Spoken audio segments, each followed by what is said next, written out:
नमस्कार, स्वागत है आप सभी का फास्ट न्यूज इंडिया में। मैं आप सबके साथ ही तो सिंह। आइए आज की तमाम बड़ी खबरों की तरफ रुख करते हैं। विधिपुर में लोधी संगठन ग्रुप बनाया गया। जी हां, यूपी के जनपद हाथरस के थाना सिकंदरा राव के गांव विधिपुर में वीरेंद्र सिंह लोधी आए और उन्होंने बताया कि हम रानी अवंती बाई लोधी का संगठन बना रहे हैं, जिसमें हम सबको एकजुट रहना होगा। और लोधी समाज ने कुछ लोगों को फूल माला पहनाकर स्वागत किया और कहा हमें एक लोधी दल बनाना है, जिससे कि हमारी लोधी समाज पर कोई उंगली ना उठा सके और हम अपना सर उठाकर बात कर सके। इस माहौल में कुछ लोग मौजूद रहे, जैसे रविंद्र लोधी, प्रमोद लोधी, धीरज लोधी, हरी सिंह लोधी, दुर्गेश लोधी आदि लोग वहां मौजूद रहे। देखिए सिकंदरा राव से धीरज कुमार की रिपोर्ट। नमस्कार, मैं फास्ट न्यूज इंडिया चैनल से धीरज कुमार। यूपी के जनपद हाथरस के थाना सिकंदरा राव के गांव विधिपुर में रानी अवंतीबाई लोधी समाज की हुई मीटिंग। आइए चल के देखते हैं। कोई ना बीएसपी के काम करेगा, ना कोई बीजेपी के लिए करेगा, कोई किसी के लिए काम नहीं करेगा, केवल अपने संगठन के लिए काम करेगा। मैं तो ये कहना चाहता हूं ये कि लोधी समाज इकट्ठी रहे, बस जहाँ तुम्हें जाना वहाँ अपने आदमी पकड़ के वो भविष्य में जब बताया संगठन खड़ा होगा तो क्या होगा, कैसे हमें राजनीति। पुलिस के हत्थे चढ़ा साइबर क्राइम का अपराधी। जी हां, प्रयागराज पुलिस के हत्थे चढ़ा साइबर क्राइम का अपराधी। जी हां, ऑनलाइन ठगी का मामला सामने आया है, जिसके बाद पुलिस के भी होश उड़ गए। दरअसल कुछ दिनों पहले एक महिला के बैंक से साइबर चोरों ने 10 लाख रुपए की ऑनलाइन ठगी की थी। इस मामले की शिकायत जब आईजी जोन ऑफिस के साइबर सेल में की गई तो सर्विलांस और पुलिस की एक टीम ने जिस अकाउंट से पैसे ट्रांसफर किए गए थे उसकी जांच शुरू की तो पुलिस को झुमई बिहार का एक साइबर चोर पुलिस के हाथ लगा। पकड़े गए रुपेश सिंह ने पुलिस की पूछताछ में ऑनलाइन ठगी का राज खोल दिया है। उसने पुलिस को बताया कि झारखंड में ये ठगी संगठित रूप से की जाती है। इसमें काफ़ी एक्सपर्ट लोग जुड़े हैं, जो कि खाता धारक के बैंक डिटेल निकाल के केवाईसी अपडेट के नाम पर उनसे ओटीपी लेकर उनका पैसा अलग अलग अकाउंट में ट्रांसफर कर देते हैं। साइबर ठगी का तार सिर्फ इन चोरों तक ही सीमित नहीं है, बल्कि बिहार के जंगलों में नक्सल कैंप भी इस ठगी की ट्रेनिंग दी जाती है और पैसा ट्रांसफर होने के बाद नक्सली गुट के कमांडर को उसका कमीशन भी दिया जाता है। पुलिस अब नए सिरे से इस मामले की जांच करके 3 और लोगों को पकड़ने की कोशिश में लगी है, जिसके बाद कई बड़े खुलासे होंगे। देखिए प्रयागराज से कुमारी मनोज सिंह की रिपोर्ट। काम के बारे में तो गणेश मंडल ही बता सकता है। हमें वो पैसा हमारे खाते में भेजता था, मैं अपने खाते से वो राजेश निकालता था पैसा, वो पैसा देता था, हमको सिर्फ कमीशन देता था। तो मतलब गणेश मंडल जो है एक दूसरे से काम करता है। सामने देखो बोले गणेश मंडल से नीचे राजेश है, राजेश के नीचे गणेश मंडल कैसे काम करते हैं, क्या है उनका, उनके बारे में बताओ। गणेश के बारे में बताओ। इस पे कैमरे देखे, कैमरे देखे। गणेश मंडल क्या है, कौन है गणेश मंडल? भाई सब तरफ कैसे देखेगा वो? सामने देखो। हाँ तुम सामने देखो। हमको देखो। हाँ गणेश मंडल तो अपने पहनोई के द्वारा काम करता है। नहीं, गणेश मंडल क्या है? गणेश मंडल के बारे में बताइए, उनका हुलिया, उनके बारे में क्या करे हैं, कहाँ के रहने वाले हैं? गणेश मंडल झुंडो के रहने वाले हैं। उसका थाना खैरा पड़ता है, पोस्ट झुंडो है। थाना जनपद जिला जमुई है, राज्य बिहार पड़ता है। तो ये क्या इनके करते हैं, इनका क्या पेशा क्या है? पैसा यही है सर, एटीएम वगैरह का काम करते हैं, एटीएम खाता का काम करते हैं। अच्छा, पढ़े लिखे कितना है, कहाँ के? ये सर पढ़े लिखे कम है, लेकिन अपने पास 2 आदमी पढ़े लिखे हुए आदमी को रखे हुए हैं। कौन कौन लोग हैं वो लोग? तो सूरज मंडल है और एक कारू मंडल है। कितने दिन से जुड़े हुए हो तुम इन लोगों के साथ? हाँ मिल इसमें सर 4 महीने से जुड़े हैं और ये गणेश मंडल करीब 8 साल से काम कर रहे हैं। कितना कमीशन मिला अभी तक 4 महीने में कितना लगभग पैसा कमाए आप? हम सर 35 से 40 हज़ार के बीच में कमाए हैं। हर महीने? नहीं सर, ये 4 महीने के अंदर में। कैसे करते थे? हम सर कमीशन पे काम करते नहीं, हैं। कितना पैसा निकाल के दे चुके आप लगभग? हमारे सर इसमें तो बड़ौदा में 3,15,000 आया है सर। और दूसरे में? दूसरे में उसमें जो है 2.5-2 लाख के लगभग उस पर आया है HDFC में। और तीसरा? और SBI में 50,000 आया। कस्टमर से कैसे बात करते हैं? कस्टमर से मैं बात नहीं करता। हम उस समय इनके अकाउंट में पैसा आता है कितने अकाउंट है टोटल? हमारे पास टोटल 5-6 अकाउंट है। 6 की और 10-12 हैं नहीं आपके सर, 6 अकाउंट है जिसमें कि 3 अकाउंट मैंने चलाया है, 3 अकाउंट ऐसे ही है। कितने बंद हो? वही 3 अकाउंट बंद है। और पहले कितने बंद हो चुके हैं? पहले एक भी अकाउंट, पहले हम ये काम करते ही नहीं थे। नहीं तो आपको कितने % पे कमीशन मिलता है? कितना ये कभी 5 दे देता है, कभी 6 देता है। 6%? जी सर। 5% या 6%? बड़ा मामला सामने आया है, ठगी का मामला सामने आया, क्या है पूरा प्रकरण, कितने को गिरफ्तार किया गया है और क्या क्या चीज़ें सामने निकल के आई है और कहाँ से गिरफ्तारी हुई है? ये देखिए, हमारे यहाँ पूरे यूपी की तरह से हमारे मंडल में भी प्रयागराज रेंज में अभी साइबर थाने की शुरुआत हुई है और ये दूसरा मुकदमा है। एक लेडी डॉक्टर हैं और उनके हस्बैंड की अभी डेथ हुई थी। उनका फिक्स डिपॉजिट था 10 लाख रुपए का, उसको हैक करके उस अकाउंट को उस लेडी से ये बन करके कि हम बैंक मैनेजर हैं और आपका KYC अपडेट करना है, और ये लगभग 4:30-5 बजे। तो उन्होंने कहा नहीं मैं बैंक आ जाती हूँ। उन्होंने कहा नहीं बैंक तो बंद हो रहा है, आप आके क्या करेंगे, आप सूचना मुझे दीजिए। और जब वो सूचना देती थी तो वो कहता नहीं आपने देर कर दिया सूचना देने में। इस तरह से करके 5 बार OTP उनसे लिया और 10 लाख रुपए का जो उनका FD था उसको तोड़ करके उसका पैसा ट्रांसफ़र कर लिया।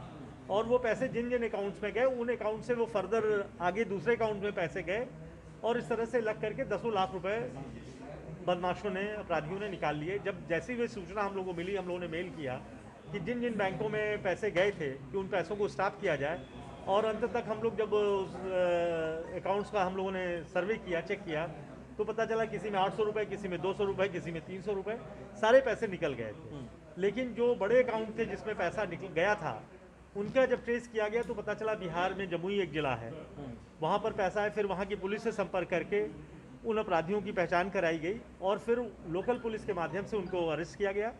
और उसमें से एक व्यक्ति जो मेन था, जिसके अकाउंट में 3 लाख रुपए गए थे, उसको फिर हमारी पुलिस ने, जमुई की पुलिस के सहयोग से, बैंक मैनेजर ने भी काफ़ी सहयोग किया और उसको ट्रेस करके हम लोग यहाँ पे पकड़ के लाए, रुमेश कुमार। वहाँ से 40 घंटे उसको हम लोगों ने कोर्ट में प्रोड्यूस किया।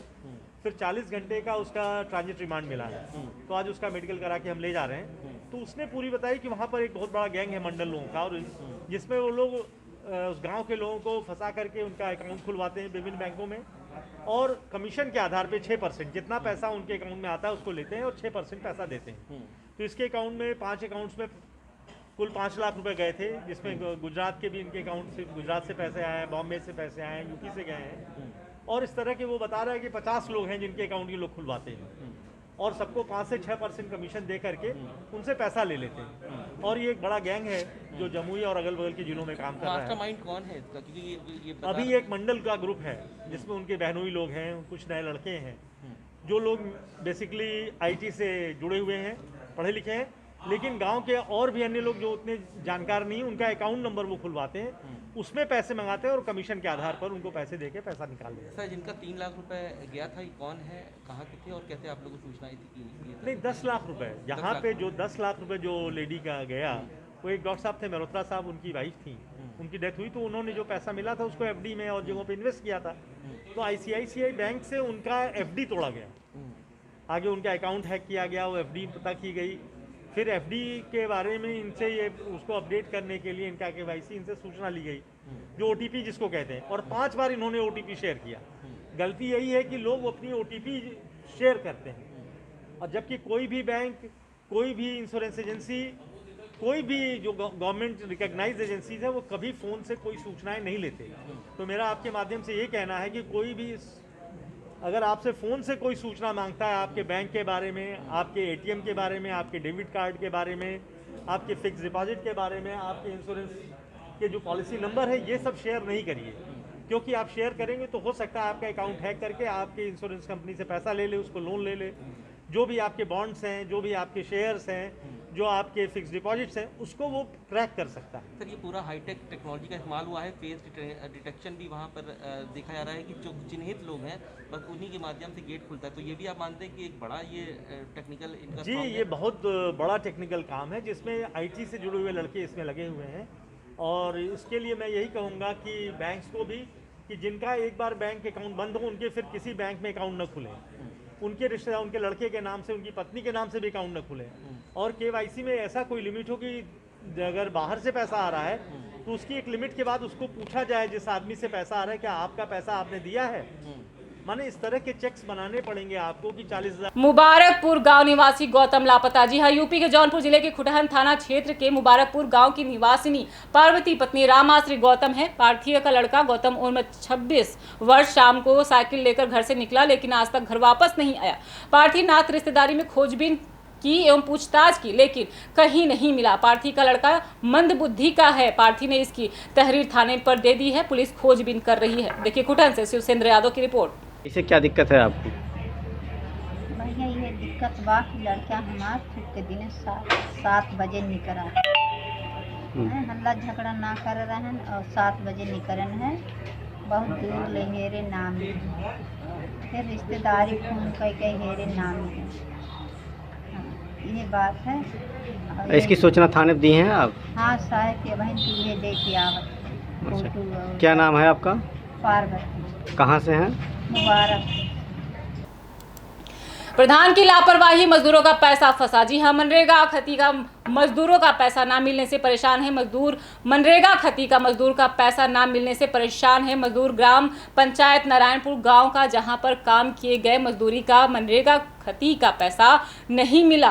पैसा ना मिलने से मजदूर हो रहे हैं परेशान। पूरा मामला जनपद बांदा के कामासीन ग्राम पंचायत नारायणपुर थाना कामासीन का है, जहां पर मजदूरों के द्वारा मनरेगा के अंतर्गत मनरेगा खती मजदूरों ने खनी पर इसका मजदूरों को भुगतान नहीं किया गया, जिससे ग्राम पंचायत के मजदूरी बहुत दुखी है, वह नाराज दिखाई दे रहे हैं। ग्राम के महिलाओं और पुरुषों का कहना है कि हमने खती खनी है और हमारे खातों में पैसा नहीं पहुंच रहा है। प्रधान कहता है कि चला गया है, और जब खाते की जांच करते हैं तो बैंक वाले बोलते हैं पैसा नहीं आया है। पर प्रधान से इस बात को कहा जाता है तो कहता है कि किसी ने निकाल लिया होगा। ग्रामीणों का कहना है, और बैंकों के वह प्रधान के चक्कर लगा लगा कर थक गए हैं। ऐसे में हम मजदूर क्या करें, किससे मदद मांगे? इसलिए आज हम मीडिया के माध्यम से अपनी समस्या को व परेशानी, जिससे सरकार व जिम्मेदार व्यक्ति हमारा समाधान करे। देखिए बांदा से शत्रुघ्न सिंह की रिपोर्ट। का पैसा है अभी तक नहीं आया। हम शुरू से खंतियों में थे, 128 खंती हैं, अभी तक हमारा पैसा नहीं भुगतान हुआ। जब वहाँ जाते थे तो डाल दिया है और अभी तक पैसा नहीं आया। क्या नाम है आपका? सुबह वहाँ समस्या की खाने पीने का समस्या है कि बताओ, आदमी खत्म हो गया, खंती के पैसा नहीं मिल रहे हैं, कॉलोनी भी नहीं मिल रहे हैं, ना टट्टी घर मिल रहे हैं। और हम जो कहते हैं तो कहते जाओ ऊपर से काम बनेगा, कोई हमारा सुनाई नहीं। खंती खोदने का पैसा जो है प्रधान खाते में नहीं डलवाया पैसा, कहीं जैसे डाल दी, हमें नहीं मिला तो हम जैसे चेक कराए थे, हमें नहीं मिल रहे हैं। प्रधान कह रहे डलवा दिया। हाँ, प्रधान का हमें डाल दिया। आपकी भी यही समस्या है? यही हमारा समस्या है। खंती खुआदा हन तो कहते दवा दी ने तुम्हारे खाता में आन कुछ निकाले चाहे जो कोई निकाले मजूमेदार ने है वो ये कहा। क्या नाम है आपका? सहोदरा नाम। पति का क्या नाम है? सिलोचन। आपके पति का नाम है? हमारे पति का शिवरण नाम।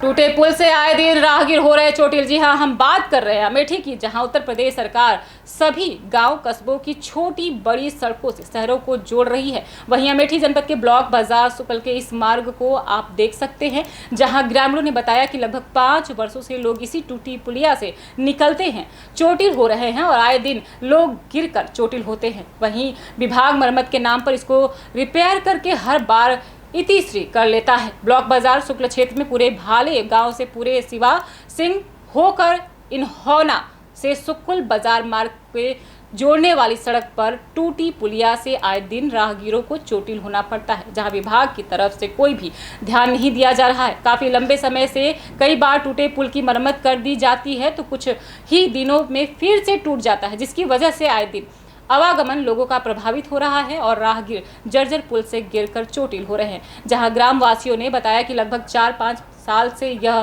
पुलिया ऐसे ही है। जब भी यह टूटती है इसकी थोड़ी सी मरम्मत कर दी जाती है, उसके बाद कोई इसे देखने नहीं आता। इस गांव वालों को बहुत परेशानी हो रही है, कोई भी वाहन घर नहीं ले जा सकते हैं। इसके साथ ही जो मोटरसाइकिल से लोग निकलते हैं वह भी गिर जाते हैं, जिसकी वजह से चोटिल होते हैं। प्रशासन से मांग है कि इस तरफ ध्यान दिया जाए और इस पुलिया को, जो कि इन्होंने सुकुल बाजार संपर्क मार्ग से जोड़ती है और कई गांव के लोगों का आवागमन होता है, मरम्मत की जाए, जिससे हम सभी व आसपास के गांव के लोगों का आवागमन हो सके। देखिए अमेठी से विश्वनाथ भदौरिया की रिपोर्ट। अमेठी जनपद के खाले गांव के खड़े हुए हैं, जहां पर पुलिया डूब जाने से आवागमन बाधित हो गया। ये कई वर्षों से खराब पड़ी है पुलिया, जिसकी मरम्मत के लिए संबंधित विभाग पूरी तरह से लापरवाही कर रहा है। अमेठी का खास न्यूज इंडिया के लिए विश्वनाथ भदौरिया है आपका। हमारा नाम मयिका देवी। क्या समस्या है? यह पुल टूट गया है कि आने जाने का रास्ता बंद हो गए है, आई जाई तो हाथ गोटूरी, कोई साधन नहीं जाता है। तो और भी लोग जो आते होंगे तो इसमें गिरते होंगे, चोट हाँ, खाते गिरते तो है ये है, तो अब तक परेशानी है ये है। तो समस्या के लिए कोई इस तरफ ध्यान नहीं दिया? कोई समस्या का ना कोई समाधान करे, ना कोई देखे, ना कोई कबो सूचना आवे। कितने दिन से दिक्कत है? यह हवे कम से कम 5 साल से यह टूटा हुआ है। मैं दादा आपका राम दुलारी। ये बताइए कि इधर से आते जाते हैं और ये पुलिया पे टूटी हुई है, तो कोई समस्या नहीं है आपको? अरे समस्या तो है, लेकिन क्या किया जाए, हमें बसता है समस्या। नहीं परेशानी हो रही है इससे या नहीं? परेशानी तो होते ही है, रात बिरात क्यों आ जाए, गिर जाए, रात बिरात सब दिन गिरते रहते हैं लोग। देखते हैं। अच्छा। ये थे अभी के कुछ खास खबर के लिए बने रहिए फास्ट न्यूज इंडिया के साथ। तब तक के लिए मुझे दीजिए इजाजत। धन्यवाद।